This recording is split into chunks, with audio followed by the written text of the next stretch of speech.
Oke, selamat datang Dokter Sarif. Siap, terima kasih Bapak Mujib. Selamat datang di Suara Bermakna. Siap. Jadi Dokter Sarif ini temen gym. Kalau saya cuman seminggu nge-gym nggak jadi jadinya. Kalau Dokter Sarif bisa dilihatin dulu tangannya sedikit. Wih, Lumayan mantap lah. ya, mantap. Lumayan, istiqomah soalnya. Istiqomah ya. Ini gini Dokter Sarif, mengenai coronavirus atau COVID-19 yang ada di Semarang ini. Iya. Sebenarnya seberapa bahaya COVID-19 yang ada di area Semarang atau bisa dibilang ke area Jawa Tengah? Kalau masalah area bahaya, Semarang kan nomor 1 Jawa Tengah. Oh, ibu kota maksudnya? Iya. Ibu kota Jawa Tengah? Enggak, nomor 1. Oh, nomor 1. Peringkat yang terkena COVID itu nomor 1. Oke, sorry ini aku ketawa-ketawa karena lihat Dokter Sarif ini udah teman lama. Jadi kalau ngobrol memang sering ketawa, bener nggak? Jadi Benar. nggak ada yang lucu kayak Ketawa sendiri ya? Ketawa sendiri. Gila berarti. Ini gejala COVID nih kayaknya. Oh, gejala COVID. Ini gejala memang COVID. ada ya gejala COVID ketawa-ketawa. Iya ada ini. Bukan Udah sampai otak virusnya. virusnya. Ya. Bukan di paru-paru lagi sampai otak, makanya ketawa. Oke, lanjut Dokter. Oke. Bagaimana?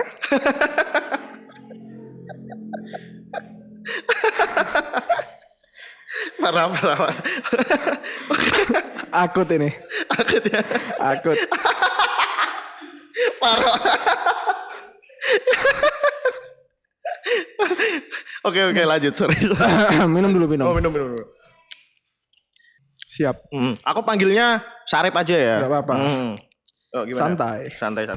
Lanjut tentang COVID-19 yang ada di Semarang, khususnya di area Jawa Tengah.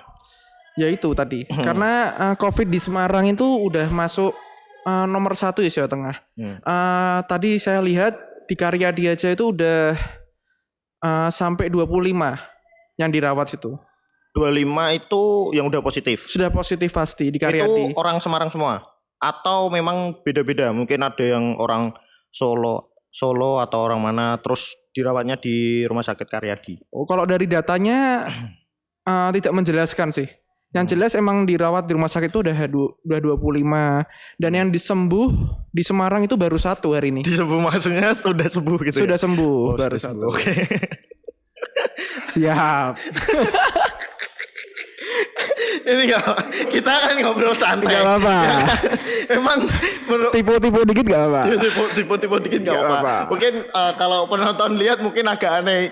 Iki bahas apa ya gue dhewe biasa wong Semarang ora wong Jawa Tengah iki nek wis kadung cedak ngomong apa iki akan guyu bener ah. Ya ora sih. Ora. Ora tuh. Infeksi nih. Tanda-tanda infeksi COVID seperti ini. Ya. Oke, lanjut. Ada 25 yang udah positif di Rumah Sakit Baru Karyadi, belum di Tugurejo, Telogorjo juga. Itu berarti angka pastinya yang ada di Semarang, khususnya kota Semarang aja ya mungkin ya. Kita bahas yang karena kita ada di Semarang. Kebetulan Dokter Sarip ini tugasnya di mana? Saya di RST Salatiga. Salatiga. Iya. Malah bukan Semarang ya? Bukan. Oh, tapi data yang di Semarang mungkin teman-temannya banyak yang ada di Semarang ada ya? banyak. Tapi saya lihatnya di website sih. Soalnya kan Jateng udah buat website khusus dari penderita COVID itu sendiri. Oh gitu. Jadi diupdate terus setiap hari. Oh. Saya lihat. Per hari ini, tanggal berapa ini ya? Per tanggal 29 Maret 2020 itu udah berapa yang udah kena positif COVID-19 yang ada di Semarang? Kalau di Jawa Tengah udah sekitar 60-an hari ini. Positif 60. Iya. Dan paling banyak di Semarang. Untuk area Jawa Tengah maksudnya? Iya. Paling banyak di Semarang. Semarang. Oh. Kalau misalkan nih, Dokter Sarip, mungkin untuk orang-orang yang lagi nonton ini, mungkin ada orang yang berpikiran, wah, wong swidak kok sing apa kena, paling aku dolan-dolan santai lah, rak bakal kena kan wong Semarang kan penduduknya akeh, sing kena jek wong swidak itu ada pesan atau ini enggak yang mau disampaikan untuk orang-orang yang punya pemikiran wah jek wong swidak. Jadi dia itu rasa khawatir tentang COVID-19 itu menurutnya dia itu kan kurang. Atau memang itu sebenarnya orang 60 itu sangat berbahaya untuk menularkan lebih banyak di Kota Semarang. Ya pastinya sangat berbahaya sih. Maksudnya pesan apa yang perlu disampaikan untuk orang yang punya pemikiran, wah wong jek swidak wong tok sing kena. Untuk pesannya ya, itu yang baru sekitar 25 orang itu pun yang baru terdeteksi ya. Belum lagi di luar sana masih banyak yang belum menyempatkan diri untuk periksa dengan gejala-gejala, bisa disebut salah satunya ada demam, batuk pilek. Kan kadang orang sini berpikir bahwa alah cuma demam doang, minum obat aja lah di rumah udah sembuh. Tapi kan nggak tahu kalau sebenarnya dia sedang terinfeksi, bisa jadi seperti itu. Nanti taunya kemungkinan kalau emang dia udah gejala yang sedang hingga berat, baru dia biasanya memeriksakan. Kebanyakan seperti itu. Oh gitu ya. Padahal memang gejala flu atau demam itu sering dianggap remeh di masyarakat kita ya. Apalagi sebelum adanya COVID-19 nih. Iya. Ya kan, itu kan kalau misalkan orang demam itu kan biasa aja. Mungkin di rumah diminumin obat dari apotek lah dia mungkin sembuh. Mungkin kalau untuk sekarang setelah adanya COVID-19 ini dan udah positif 60 orang di Kota Semarang. 60 di Jawa Tengah. Oh, Semarang 60 di Jawa. sekitar mau 30 mungkin. Oh, mau 30. 30 yang positif di Semarang ya. Itu misalkan orang itu demam, itu dari dokter mending langsung diperiksain atau dibiarin dulu di rumah. Dengan mindset rak popo gitu, atau mungkin kalau udah demam langsung periksa ke dokter gitu. Nah, kalau dari protokolnya ya, sebenarnya kalau misalnya gejala masih ringan, itu sebaiknya dia mengisolasi diri di rumah. Oh gitu. Tapi kan tahu sendiri orang Semarang dablek. Alah demam, ombeni panadol, baru ki medun, tak medalah. Akhirnya dolan. Oh gitu. Nggak tahu terus temennya terinfeksi gara-gara salaman, komunikasi seperti ini. Ya kan? Loh, tapi gini dokter. Misalkan orang itu tadi kan dokter bilang kalau misalkan udah ada gejala demam, mending mengisolasi diri di rumah ya. Iya. Sedangkan dia di rumah kan dia nggak tinggal di rumah sendiri. Misalkan dia sama keluarganya, sama orang tua. Kalau misalkan dia nggak periksa nih, ya kan mengisolasi diri dan ternyata dia positif di rumah itu positif, kan malah seluruh keluarganya kena dokter. Nah seharusnya kan dia berdiam dirinya. Karena dia tahu dia terinfeksi ya, dia harusnya bisa jaga jarak ke keluarganya. Bukan. Kan dia lagi sakit. Iya, dia lagi sakit. Ya, dia harusnya tahu. Kalau aku lagi sakit nih, periksa ke dokter. Nah nanti setelah itu diperiksa oleh dokter. Ketika gejalanya emang ringan, maka dokter menyuruh untuk pulang dan beristirahat di rumah. Oke. Dalam arti ringan itu tidak ada keluhan seperti sesak nafas, batuk masih mampu menjaga diri gitu. Dalam arti gini ya, itu udah masuk ke ODP atau PDP itu ya? Atau gimana? Beda lagi. Oh, beda lagi. ODP, kalau ODP kan emang pemantauan. Itu gitu. Pasti tidak perlu rawat inap. Kalau PDP itu biasanya tergantung gejalanya sih. Kalau misalkan orang yang tadi kita ceritain, itu masuknya ke ODP atau PDP atau di luar itu? ODP. Maksudnya ke ODP ya? Tergantung dari ditanyain dulu riwayatnya. Ada riwayat berpergian enggak keluar kota? Keluar kotanya kemana? Apakah ke tempat yang banyak terkena positif? Iya itu, seperti itu. Gitu. Oke. Sebenarnya yang membedakan ODP dan PDP itu cuman satu hal sih yang saya baca loh. Kalau kurang tepat nanti dilihat lagi ya. Kalau ODP itu tanpa gejala pneumonia. Sedangkan yang PDP itu dengan gejala pneumonia. Pneumonia sendiri itu dia penyakit dari paru-paru karena infeksi bakteri pneumonia kan. Kalau pneumonia itu biasanya dilihat dari ronsen. Oh, di ronsen ya. Kalau dilihat dari ronsen dia membuktikan adanya kesureman pada paru-parunya, itu kemungkinan ada infeksi yang kita sebut dengan pneumonia. Yang mengarah ke arah COVID-19 seperti gitu. Itu baru masuk PDP. Itu baru masuk PDP. Oke. Masker kain itu kan 0% untuk nangani virus. Kalau debu oke lah. Jadi kalau misalkan orang lebih baik itu tetap pakai masker kain atau mending nggak usah pakai masker. Sebenarnya kalau menurut saya ya, menurut saya nih, ada baiknya juga dia menggunakan masker kain. Tapi terus terang emang tidak efektif. Tidak efektif. Karena virus bisa menembus dari kain tersebut. Oh gitu. Mau dalamnya dikasih tisu, dikasih apa, mungkin cuma memperlama ya. Memperlama proses bisa jadi. Oh gitu. Apalagi kalau masker habis dipakai terus dijemur, pakai lagi. Oh. Terus sama sekarang ini, Dokter Sarep. Sekarang kan orang ini lagi banyak cari termometer infrared Iya. sama hand sanitizer. Itu efektif nggak kira-kira? Kalau beda ya, termometer kan buat mendeteksi. Iya. Hand sanitizer buat mencegah. Iya, tapi masyarakat kita lagi benar-benar lagi cari nih. Misalkan mungkin untuk orang-orang yang punya usaha, mungkin itu diperlukan nggak hand sanitizer sama termometer infrared itu? Kalau termometer infrared, dia mungkin membantu untuk mendiagnosis ya. Karena pasien yang mengidap COVID-19 itu 88% menurut data ya. Ya. Itu mengidap demam biasanya. Nah, tapi 12%-nya kan tidak demam. Oh gitu. Jadi bisa juga ada luputnya. Cuman memang cukup membantu infrared. Berarti enggak. Karena gejala utamanya memang pertama demam. Itu hingga 88%. Terus 68% itu rata-rata orang batuk, tapi batuknya batuk kering. Oh, batuk kering. Seperti itu. Jadi enggak ada masalah ya kalau misalkan kita mau beli termometer infrared itu dan misalkan masker habis, kalau bisa ya beli masker yang ada di apotek. Misalkan walaupun mahal dikit kan nggak masalah buat kebaikan diri sendiri. Masalahnya bukan masalah mahal, dokter. Mungkin sekarang memang orang-orang itu kan mungkin bisa dibilang oknum. Itu kan dia nimbun masker. Nah, mungkin untuk orang-orang yang nimbun masker itu kan secara tidak langsung mungkin merugikan masyarakat, apalagi tenaga medis seperti dokter itu. Contohnya, itu sangat merugikan kan? Atau gimana? Ya pastinya lah. Karena di rumah sakit tempat saya penempatan itu terus terang untuk APD juga menipis sih. Nggak sebanyak dulu. Dulu kan orang ada tahu. Batuk mungkin nggak pakai masker. Sekarang batuk dikit pakai masker. Langsung pakai masker ya? Iya. Jadi untuk kalian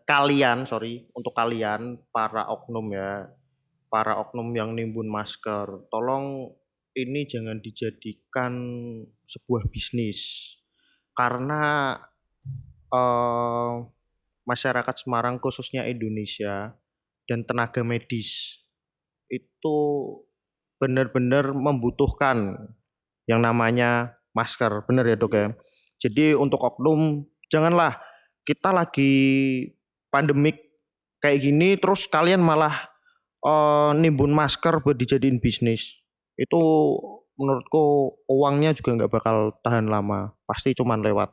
Itu dari segi saya ya selaku pengusaha, itu mending kalian kalau punya itu kalian sedekahkan, itu malah baliknya pasti lebih banyak lagi daripada kalian timbun terus kalian jual lebih mahal gitu. Benar sekali. Setuju saya kali ini. Setuju ya dok ya. Oke, siap. Sebenarnya untuk penggunaan masker itu bisa diminimalisasi. Apabila yang menggunakan itu yang merasa sakit. Sebenarnya buat orang-orang yang sehat itu dia nggak perlu menggunakan masker. Tapi kalau misalkan di rumah gimana dok? Nah kalau di rumah nggak usah pakai lah. Kalau di rumah nggak usah. Kan nggak ada komunikasi sama orang luar. Oh gitu ya. Yeah. Jadi kalau misalkan kita keluar baru pakai masker. Baru pakai. Kita mau komunikasi. Itu kalau kepaksa banget ya keluar rumah ya pakai. Alangkah baiknya di rumah aja. Iya, alangkah baiknya. Tapi apabila ada kepentingan, ya harus keluar. Sebisa mungkin tetap menggunakan perlindungan diri lah, seperti masker. Terus pakai sekarang yang lagi tren ini ya, pakai sarung tangan juga. Sarung tangan bedah itu. Mengenai soal imun tadi ya dok ya, apa perlu kita itu pakai vitamin dok? Untuk vitamin, saya baru baca tadi hari ini. Itu vitamin C mampu membunuh virus ini. COVID-19 ini? Iya, itu dari Cina tapi setelah itu saya baca lagi. Sorry, maksudnya dari Cina? Yang menyatakan seperti itu Cina. Oh, yang menyatakan seperti itu. Iya, seperti itu. Cuman semua vitamin C kan sama kan? Iya, kurang tahu sih, mungkin kualitasnya berpengaruh juga ya. Oke. Maupun oral ataupun yang injek. Nah, terus ada penelitian dari Harvard University. Itu mengatakan bahwa pada saat terjadi infeksi itu seharusnya paling tidak seorang dewasa itu bisa minum vitamin C hingga 2000 mg. Itu untuk yang oral. Tapi untuk yang injek, dia untuk seharinya 50 mg per kilogram berat badan per hari. Dan tidak melebihi dari batas 16.000 kalau nggak salah. Ya. Jadi sebenarnya kalau pada saat biasa tidak terjadi seperti saat ini keadaan di mana COVID itu di mana-mana ya. Itu konsumsi vitamin C mungkin hanya butuh sekitar 75 ya untuk wanita biasanya. Kalau untuk pria kurang lebih ya 90 mg. 70 mg tuh. Ada butirannya sih. Jadi kalau untuk vitamin C sendiri itu kan sekarang banyak juga ya dok ya yang ada di apotek, masih gampang lah untuk didapatkan ya, gitu kan. Jadi untuk masyarakat Semarang berarti dianjurkan untuk mengkonsumsi vitamin C. Karena dari Cina dia mengungkapkan bahwa vitamin C dapat membunuh virus dengan dosis yang besar. Tapi buat orang-orang yang punya penyakit seperti gagal ginjal itu kurang baik sebenarnya. Oh gitu. Ya. Tapi ada efek untuk orang yang tidak alergi akan obat, itu ada efek samping nggak kalau kita mengkonsumsi vitamin C itu lebih dosisnya? Kalau itu kemungkinan ya. Kalau berlebihan itu dapat membentuk kristal di ginjal. Seperti itu. Nah, nanti membentuk batu. Nah terus gimana dok? Ginjal. Tapi buat penelitian sekarang nih ternyata baru saya baca tadi itu bahwa emang vitamin C dosis tinggi dapat membunuh virus itu, virus maupun bakteri. Jadi vitamin C dengan dosis tinggi dia membunuh bakteri, tapi juga menimbulkan kristal di ginjal. Terus gimana?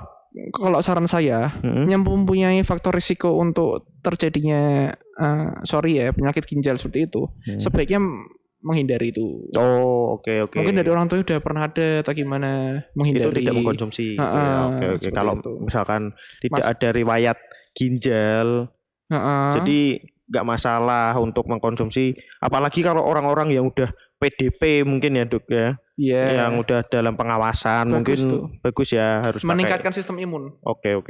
Kalau untuk tablet ya 2000, kalau misalnya yang injek bisa sampai 16.000 itu. Seharinya ya? Sehari itu. Oke. Oke dok, untuk disinfektan sekarang kan pemerintah juga kan khususnya pemerintah Kota Semarang kan sekarang area-area di Kota Semarang itu kan disemprot sama disinfektan. Itu efektif nggak dok disinfektan itu, sama sebenarnya kandungan yang ada di disinfektan sendiri itu apa dok? Kalau yang saya tahu ya, mungkin ada 2 macam yang saya tahu. Itu ada alkohol. Satu alkohol, ada juga yang klorin 0,5%. Alkohol sendiri itu bermacam-macam, ada yang dari 60 hingga 90%, ada yang sampai 100 malahan. Nah, kalau efektifnya sih menurut saya efektif dua-duanya, karena udah pernah dilakukan pengujian atau penelitian pada suatu rumah sakit di Semarang itu sama signifikan nilainya antara alkohol dan klorin tadi ya. Itu sama-sama membantu untuk membunuh. Iya, tepat sekali. Mampu untuk membunuh kuman. Oh, membunuh kuman. Sudah ada penelitiannya itu. Seperti yang ada di COVID-19 juga ya, virus COVID-19 juga. Iya, membantu. Tapi kalau untuk COVID-19 saran saya lebih baik menggunakan sabun.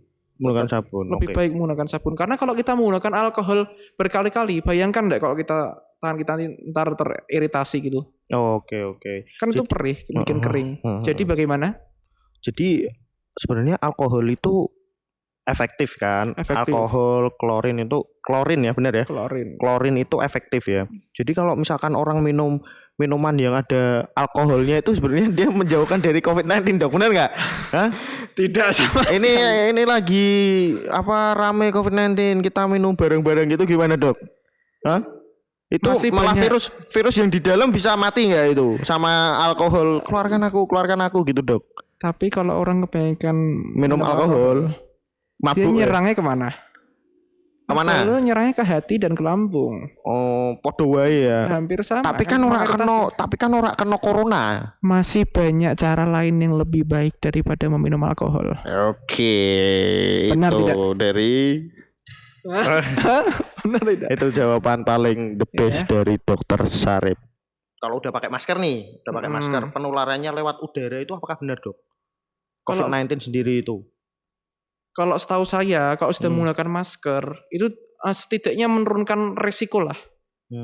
Kalau untuk lebih detailnya saya kurang tahu. Belum ada penelitian yang mengatakan seperti itu sih. Oh gitu. Tapi kalau harus ada kontak fisik nggak? Misalkan virus ini tuh nyebar harus ada kontak fisik, atau kalau misalkan HIV itu kan memang harus ada kontak fisik ya, Dok ya? Harus ada kontak fisik. Nggak harus kontak fisik, melalui cairan juga bisa. Melalui cairan juga bisa. Kalau misalkan COVID-19 ini harus kontak fisik, atau bisa kita misalkan kita lagi ngobrol. Jarak sekian lah, kita bisa bilang ini 1 meter. Ini bisa nggak? Kalau tertular? Kalau dari yang saya baca, jarak maksudnya dari social distancing itu kita menjaga jarak. Nah, jaga jaraknya setahu saya minimal emang 1 meter. Minimal 1 meter. Jadi memang COVID-19 ini bisa ditularkan melalui udara. Melalui udara. Nah itu, menariknya itu. Beberapa yang saya baca juga, ada yang bilang kalau si COVID-19 ini, dia bisa bertahan di udara hingga 3 jam. Tapi bisa bayangin enggak kalau misalnya emang benar bertahan di udara, kira-kira populasi Indonesia pasti berkurang lah, paling enggak setengahnya. Benar. Bener gak? Misalkan virus kan nyebar ke udara, mesti langsung tekan didi ngono ya. Ya pastilah. Mbok metu masithik wae ono virus langsung. Kemungkinan sih nempelnya di barang. Kok di barang masih mungkin. Kan kita enggak tahu orang itu habis pakai apa mungkin, kok di gym alat terus kita pegang, terus kita keringetan kan pasti kok nge-gym, gosok-gosok mata, gosok-gosok hidung, gosok-gosok mulut. Karena tempat pintu masuknya ya ke lewat situ. Mata juga bisa. Itu kan awalnya COVID-19 itu apa benar lewat hewan dari kelelawar itu ya? Dari Wuhan itu memang awalnya dari situ. Apa benar, Dok? Sebenarnya COVID-19 ya. COVID-19 kan infeksi yang diakibatkan karena corona. Corona sendiri itu sebenarnya udah ada dari tahun 2002. Namanya SARS. SARS itu Severe Acute Respiratory Syndrome. Itu kalau itu awal mulanya disebabkan oleh luwak katanya. Orang luwak, iya. Terus menginfeksi itu pada tahun 2002. Lalu di 2003 awal itu ditemukan obatnya. Saya agak lupa, kayaknya namanya Redemflavir apa ya. Itu salah satu obat yang bagus. Itu untuk SARS tadi. SARS tadi. Lalu di 2013 itu ada lagi corona. Sorry, 2013 atau 2012 ya, saya agak lupa. Itu MERS-CoV. Itu disebabkan karena unta yang berpunuk. Lalu di 2019 ini, akhir Desember kemarin, itu karena kelelawar katanya. Kebanyakan peneliti menyebutkan seperti itu. Jadi dari hewan itu menular ke manusia. Namanya zoonosis. Iya. Itu berarti memang benar ya, COVID-19 itu awalnya itu memang dari kelelawar. Iya, sebagian penelitian mengatakan seperti itu. Oke. Jadi seberapa ini, Dok? Kemungkinan besar orang itu bisa tertular COVID-19. Seberapa besar orang itu bisa tertular COVID-19 itu? Ya pasti namanya tertular ya resikonya tergantung dari sistem imun sih. Sistem imun dan mungkin kayak tadi ya soal pencegahan. Iya, terus gak usah keluar rumah dulu. Iya, kita berkomunikasi tidak.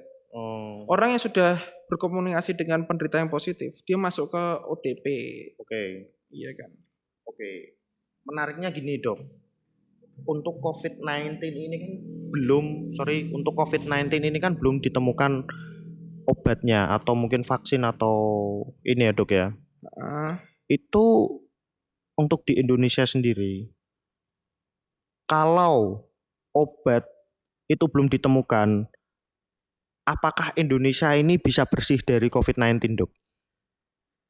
Kalau untuk COVID-19 sendiri, belum ditemukan obatnya. Kalau obat itu belum ditemukan, apakah Indonesia ini bisa bersih dari COVID-19, Dok? Kalau untuk COVID-19 sendiri, belum ditemukan obatnya. Apakah Indonesia ini bisa bersih dari COVID-19, Dok? Menurut prediksi, Oke. COVID-19 ini akan berakhir apabila penduduknya menurut pada pemerintah. Itu kira-kira mungkin Mei akhir udah bisa lah. Tapi kalau seperti ini saya nggak tahu akhirnya seperti gimana atau sampai kapan itu juga saya kurang tahu. Oh, karena mungkin masyarakat ini untuk sekarang Ada tidak ada rasa khawatir soal COVID-19 mungkin sebagian masyarakat semua. itu kayak gitu ya. Nanti serang netizen loh kamu.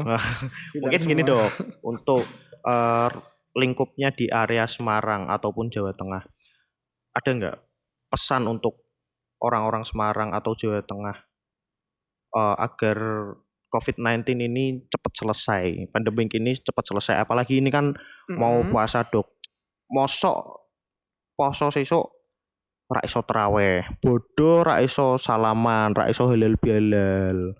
Dokter muslim kan? Alhamdulillah muslim ya. Kita kan pasti sedih. Ya kan? Yang biasanya kita tidak merayakan setiap tahunnya, masa tahun ini kita tidak bisa merayakan. Itu, Dok. Itu gimana, Dok? Masukannya buat rakyat Semarang. Rakyat Semarang khususnya Jawa Tengah agar COVID-19 ini cepat selesai. Itu gimana? Ya kalau menurut saya tetap harus nurut ke pemerintah. Pemerintah kan sudah memikirkan yang terbaik. Oke. Kalau nggak keluar rumah ya kayaknya orang sini nggak bisa. Keluar rumah kalau misalnya ada kepentingan baru boleh. Kalau nggak mendesak ya sebaiknya di rumah aja. Sering-sering cuci tangan, menggunakan sabun lebih baik daripada menggunakan hand sanitizer. Sabun apa aja dok? Atau mungkin ada produk tertentu? Antiseptik lebih baik. Antiseptik ya, sabun yang antiseptik, oke. Seperti itu aja sih. Oh, jadi cuman itu aja. Jaga jarak, social distancing. Ya intinya berarti untuk masyarakat Semarang khususnya area Jawa Tengah, karena obat COVID-19 ini belum ditemukan, jadi anjuran pemerintah itu sangat penting. Social distancing itu sangat penting, bukan buat gaya-gayaan, tapi itu sangat penting untuk kebaikan ya, karena obat ini belum ada atau belum ditemukan. Jadi social distancing atau di rumah aja itu lebih baik karena menurut pemerintah kalau kita nuruti apa omongnya pemerintah itu insya Allah Mei akhir ini COVID-19 bisa diselesaikan di Semarang. Itu ya dok ya. Tapi permasalahannya di Indonesia kan dia tidak setuju untuk melakukan lockdown. Pemerintahan Jokowi dia menerapkannya social distancing. Sedangkan kita lihat sendiri di sini masih banyak nongkrong di mana-mana. Oke. Jalanan juga nggak sesepi Jakarta. Jakarta udah agak sepi kan sekarang. Oke, sekarang aku tanya gini dok. Seberapa penting lockdown atau perbedaan lockdown dengan social distancing itu? Kalau lockdown itu kita tidak boleh kemana-mana.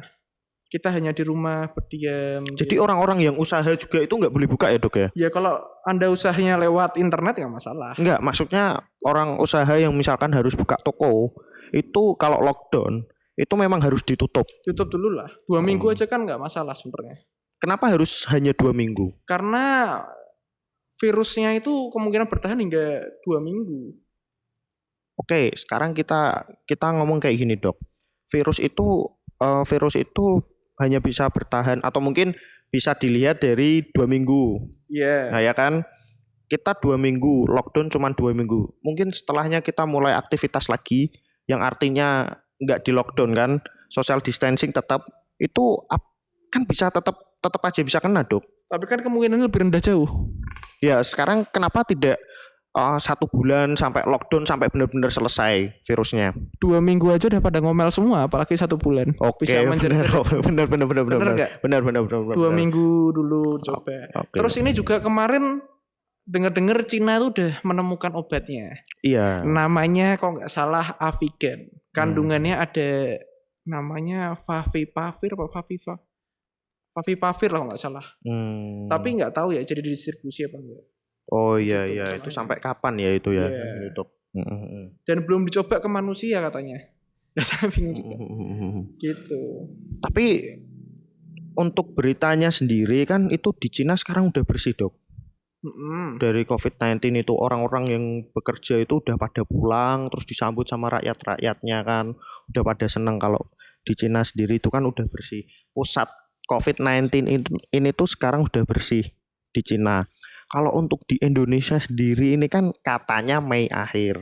Mei akhir kalau nurut. Kalau Iya. masyarakatnya Kemungkinan ini kan prediksi bisa prediksi ya. luput. Oke. Berarti pesannya untuk masyarakat Semarang khususnya Jawa Tengah ataupun Indonesia sekali lagi ini benar-benar harus dari kesadaran diri kita sendiri. Benar. Akan khawatir soal COVID-19. Benar. Karena kalau kue ki dablek yo ki COVID-19 ki rak bakal hilang saka Indonesia. Iyalah, Bener gak, Dok? bakalnya suwe banget. Suwi banget lah. Emangnya kue betah kan gitu ya.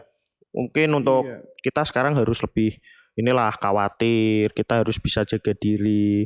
Ya wis nang omah sik lah pirang-pirang minggu sampai benar-benar ini selesai. Semakin baik keadaan, nanti ekonomi juga akan semakin kembali seperti semula. Kita tahu sendiri dolar kita juga sudah Iya, ya sangat. sampai berapa? Mau 17.000 malahan. Ya, hampir 17.000. Oke. Oke, itu aja.